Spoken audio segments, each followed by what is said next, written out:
ដំណើរជីវិតរបស់លោក Xi Jinping ពីមនុស្សដែលគេមិនស្គាល់ទៅជាមេដឹកនាំដ៏មានឥទ្ធិពលបំផុតនៅក្នុងប្រទេសចិនចាប់តាំងពីលោកម៉ៅសេទុងគឺជារឿងដែលបានបង្កើតឡើងដោយមរតកគ្រួសាររបស់លោកគឺជាការជំនះឧបសគ្គផ្ទាល់ខ្លួនភាពអត់ធ្មត់ខាងផ្នែកនយោបាយ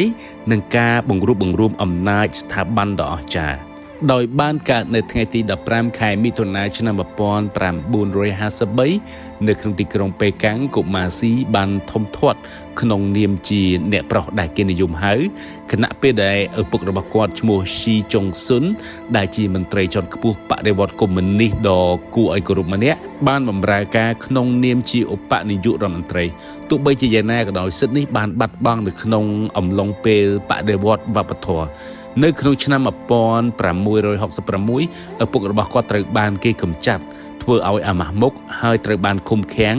ដោយបានផ្លាស់ប្ដូរជីវិតរបស់យុវជនស៊ីទាំងស្រុងពីការរស់នៅតាមបែបអភិជនទៅជាត្រូវបានធ្វើទុកបុកម្នេញខាងផ្នែកនយោបាយទៅវិញនៅអាយុ15ឆ្នាំគាត់ត្រូវបានគេបញ្ជូនទៅភូមិដាច់ស្រយាលមួយដែលមានឈ្មោះថាជាងជាហ៊ីដែលស្ថិតនៅក្នុងខេត្តសានស៊ីដើម្បីកសាងខ្លួនជាទីកន្លែងដែលគាត់បានរស់នៅក្នុងរូងភ្នំធ្វើការដូចជាកសិករនិងស៊ូទ្រាំទៅនឹងការលំបាកផ្នែករាងកាយជាច្រើនឆ្នាំផងដែរអស់រយៈពេល7ឆ្នាំនេះហើយដែលបានបង្ហាត់បង្រៀនលោកស៊ី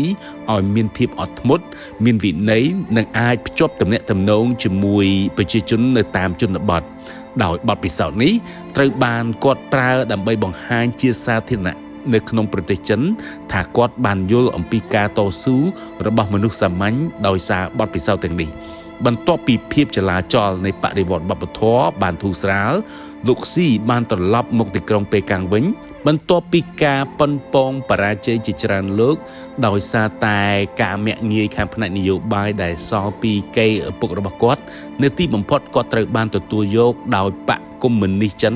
ដែលគេហៅថា CCP នៅក្នុងឆ្នាំ1974នៅពេលនោះហើយដែលលោកត្រូវការតស៊ូបន្តទៀតដោយត្រូវបានបដិសេធជាច្រើនដងនិងការបន្ទើសង្ស័យផងដែរនៅក្នុងបកទាំងនេះសុទ្ធតែរួមចំណែកដល់ការបដិញ្ញាចិត្តការកសាងកេរ្តិ៍ឈ្មោះគឺពិសេសគឺលុតដំគាត់ឲ្យមានភាពអត់ធ្មត់នៅក្នុងវិស័យនយោបាយផងដែរដោយត្រូវបានទទួលយកចូលទៅក្នុងគណៈបកកុម្មុយនីសចិនដែលហៅថា CCP នេះហើយលោកស៊ីបានបន្តការសិក្សាថ្នាក់ឧត្តមសិក្សាជាផ្លូវការនៅក្នុងសាកលវិទ្យាល័យស៊ីងហួរដែលជាស្ថាប័នដ៏មានកិត្យានុភាពបំផុតរបស់ប្រទេសចិនគាត់បានសិក្សាផ្នែកវិស្វកម្មគីមីចាប់ពីឆ្នាំ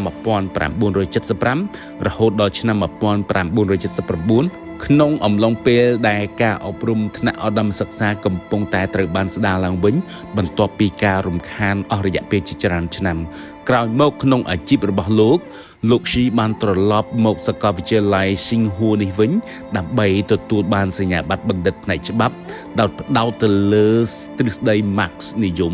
ដែលជាមនោគមវិជ្ជារបស់គាត់និងជួយឲ្យគាត់បានមានភាពស្របច្បាប់នៅក្នុងនាមជាមេដឹកនាំដែលមានការបដិញ្ញាចិត្តចំពោះលទ្ធិកុម្មុយនីសផងដែរមិត្តរួមអាជីពក្នុងនាមជាអ្នកនយោបាយដំបូងរបស់គាត់ជារឿយៗតែងតែពិពណ៌នាលក្ខណៈរបស់គាត់ថាជាមនុស្សស្ងប់ស្ងាត់ឧស្សាហ៍ព្យាយាមនិងច្បាស់លាស់និងចូលចិត្តសង្កេតមុនធ្វើសកម្មភាពលោកក៏ជាមនុស្សដែលបង្កើតមិត្តគឺមិនបង្កើតសត្រូវមិនចាំបាច់នោះឡើយដែលលក្ខណៈនេះគឺជាការកម្រនិងមានតម្លៃមិនអាចកាត់ថ្លៃបានក្នុងចំណោមអ្នកនយោបាយក្នុងបក CCPគាត់បានកសាងអាជីពនយោបាយរបស់គាត់តាំងពីថ្នាក់មូលដ្ឋានដោយចាប់ផ្ដើមធ្វើការនៅក្នុងខេត្តហើប៉ីនៅក្នុងចុងទសវត្សរ៍ឆ្នាំ1970ហើយនៅរយៈពេល3ឆ្នាំបន្ទាប់លោកបានចូលកាន់តំណែងជាអ្នកដឹកនាំខេត្តសំខាន់ៗជាច្រើនជាបន្តបន្ទាប់គាត់បានបម្រើការអស់រយៈពេល17ឆ្នាំនៅក្នុងខេត្ត Fujian ជាទីកន្លែងដែលគាត់បានធ្វើការលើកកម្ពស់កំណែទម្រង់សេដ្ឋកិច្ចនិងទំនាក់ទំនងឆ្លងច្រកសមុទ្រជាមួយតៃវ៉ាន់ផងដែរបន្ទាប់មកនៅក្នុងខេត្តជើជៀងដែលជាខេត្តដែលមានសក្តានុពលបំផុតខាងផ្នែកសេដ្ឋកិច្ចរបស់ប្រទេសចិនជាទីកន្លែងដែលគាត់ទទួលបានកេរ្តិ៍ឈ្មោះដោយសារតែគាត់បានជួយសម្រួលអាជីវកម្មប៉ុន្តែនៅតែបង្ហាញភាពស្មោះត្រង់នៅក្នុងបកផងដែរហើយចុងក្រោយបំផុតគឺនៅក្នុងទីក្រុងសៀងហៃជាទីកន្លែងដែលគាត់បានចូលបម្រើការជាលេខាបកមួយរយៈខ្លី បន្ទាប់ពីរឿងអាស្រូវពុករលួយដែលបានដកមន្ត្រីដែលកាន់តំណែងមុនរូបភាពស្អាតស្អំរបស់គាត់ការគ្មានសត្រូវធំដុំនិងភក្តីភាពជាប់លាប់ចំពោះគណៈបកបានធ្វើឲ្យគាត់ក្លាយទៅជាបេក្ខភាពដ៏គួរឲ្យទាក់ទាញសម្រាប់ដឹកនាំជាតិនៅពេលដែល CCP ចង់បានស្ថិរភាពជីវិតផ្ទាល់ខ្លួនរបស់លោកស៊ីក៏បានដើរតួក្នុងការកែប្រែលក្ខណៈបុគ្គលរបស់គាត់ផងដែរអាពាហ៍ពិពាហ៍ដំបូងរបស់លោកជាមួយនឹងកូនស្រីឯកអគ្គរដ្ឋទូតចិនបានបញ្ចប់ដោយភាពស្ងៀមស្ងាត់នៅដើមទសវត្សរ៍ឆ្នាំ1980នៅក្នុងឆ្នាំ1987គាត់បានរៀបការជាមួយនឹងអ្នកចម្រៀងពេងស៊ឺយឿនដែលជាមន្ត្រីជាន់ខ្ពស់កងទ័ពរំដោះប្រជាជនចិនដែលហៅកាត់ថា PLA ផងដែរប្រជាប្រិយភាពរបស់ពេងបានបន្ទន់មុខមាត់របស់លោកស៊ីដោយបានបង្ហាញថាលោកក៏ជាមនុស្សដែលគេឯងអាចទំនាក់ទំនងបានផងដែរកូនស្រីរបស់ពួកគេឈ្មោះ Shi Mingji ក្រោយមកបានសិក្សានៅសាកលវិទ្យាល័យ Harvard ក្រោមឈ្មោះคล้ายៗទោះបីជាយ៉ាងណាក៏ដោយនាងមិនសូវបានបង្ហាញមុខជាសាធារណៈនោះឡើយទោះបីជាគាត់រក្សាភាពឯកជនយ៉ាងប្រុងប្រយ័ត្នក៏ដោយក៏ស្ថិរភាពនៃអាពាហ៍ពិពាហ៍របស់គាត់និងឋានៈល្បីរបស់ភរិយាឈ្មោះពេងបានជួយបង្ហាញលោកស៊ី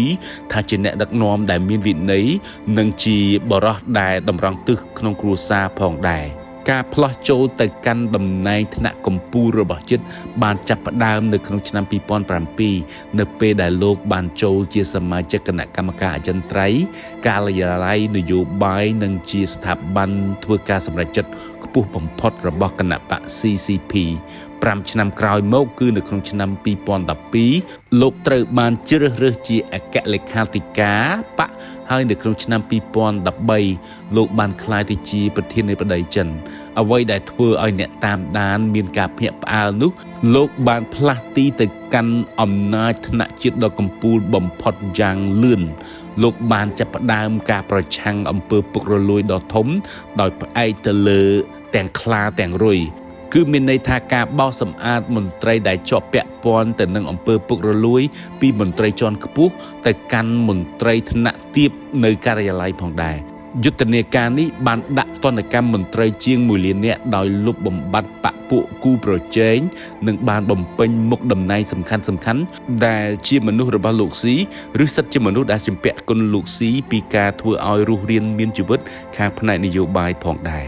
ក្រៅពីនេះយុទ្ធនាការប្រឆាំងអំពើពុករលួយវាក៏បានជួយទិដ្ឋភាពនយោបាយជាមូលដ្ឋានដោយបានរុះរើបណ្ដាញនៃអំណាចដែលសល់អស់រយៈពេលជាច្រើនទសវត្សរ៍មកហើយលោកស៊ីក៏បានផ្លាស់ប្ដូរយ៉ាងឆាប់រហ័សដើម្បីធានាចំពោះការគ្រប់គ្រងមកលើយោធាក្នុងនាមជាប្រធានគណៈកម្មការយោធាមជ្ឈិមគាត់បានរៀបចំកងទ័ពរំដោះប្រជាជនចិនឬហៅកាត់ថា PLA ឡើងវិញបណ្ដេញចេញឬកាត់ទោសឧត្តមសេនីយ៍ជាន់ខ្ពស់និងធ្វើទំនើបកម្មកងកម្លាំងប្រដាប់អាវុធរបស់ប្រទេសចិនដែលធានាថាពួកគេស្មោះត្រង់ចំពោះរូបលោកផងដែរការគ្រប់គ្រងយ៉ាងខ្លាំងមកលើបករដ្ឋនិងយោធាគឺមិនធ្លាប់មានពីមុនមកទេក្រោយសម័យបន្ទាប់ពីលោកម៉ៅសេតុងនោះគឺជាការផ្លាស់ប្ដូរស្មើភាពគ្នារវាងម៉ូណូកម្ពុជានិងមជ្ឈការរបស់ស្ថាប័នដឹកនាំក្រោមការដឹកនាំរបស់លោកស៊ីជីនពីង